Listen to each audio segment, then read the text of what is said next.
পৃথিবীর এমন এক জায়গা যেখানে ঢুকলে অনেক সময় আর ফিরে আসা যায় না। এই রহস্যময় জায়গার নাম বেরমুডা ট্রায়াঙ্গল। হঠাৎ অদৃশ্য হয়ে যায় বিমান, এর সিগন্যাল বড় নাম বেরমুডা ট্রায়াঙ্গল। হারিয়ে যায় বিশাল জাহাজ, রেডিও সিগন্যাল যা মুহূর্তেই বেরমুডা ট্রায়াঙ্গল। রেডিও সিগন্যাল বন্ধ হয়ে যায় মুহূর্তেই। এই রহস্যময় জায়গার নাম বেরমুডা ট্রায়াঙ্গল। উত্তর আটলান্টিক মহাসাগরের একটি অঞ্চল যা ফ্লোরিডা, বারমুডা ও পুয়ের্তো রিকোকে প্রবেশরেখা করা হয়েছে। এই ত্রিভুজ আকৃতির এলাকাকেই বলা হয় বারমুডা ট্রায়াঙ্গল। বিগত শতাব্দীতে এখানে শত শত জাহাজ ও বিমান রহস্যজনকভাবে হারিয়ে গেছে বলে দাবি করা হয়। 1945 সাল এরপর তাদের আর কখনো খুঁজে পাওয়া যায়নি। 5টি মার্কিন যুদ্ধবিমান প্রশিক্ষণ মিশনে উড়ে যায়, কিন্তু কিছুক্ষণের মধ্যেই পাইলটদের কণ্ঠ কাঁপতে শুরু করে।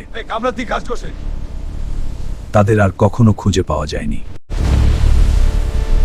আবার কেউ বিশ্বাস করে, অনেকে তো এটিকে এলিয়েনদের রহস্য ঘাঁটিও মনে করে। তবে বিজ্ঞানীরা বলছেন আটলান্টিকের এই অংশে মুহূর্তেই আবহাওয়া বদলে যায়। এখানে ভয়ঙ্কর আবহাওয়া।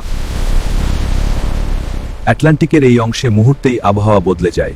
আজও বেরমুডা ট্রায়াঙ্গল নাম শুনলেই মানুষের মনে ভয় জেগে ওঠে, কারণ রহস্য এখনো পুরোপুরি শেষ হয়নি। তাহলে কি বেরমুডা ট্রায়াঙ্গল শুধুই কল্পকাহিনী, নাকি সত্যিই লুকিয়ে আছে ভয়ঙ্কর কোনো অজানা রহস্য? আপনার মতামত কমেন্টে লিখুন। আর এমন রহস্যময় ডকুমেন্টারি দেখতে এখনই সাবস্ক্রাইব করুন।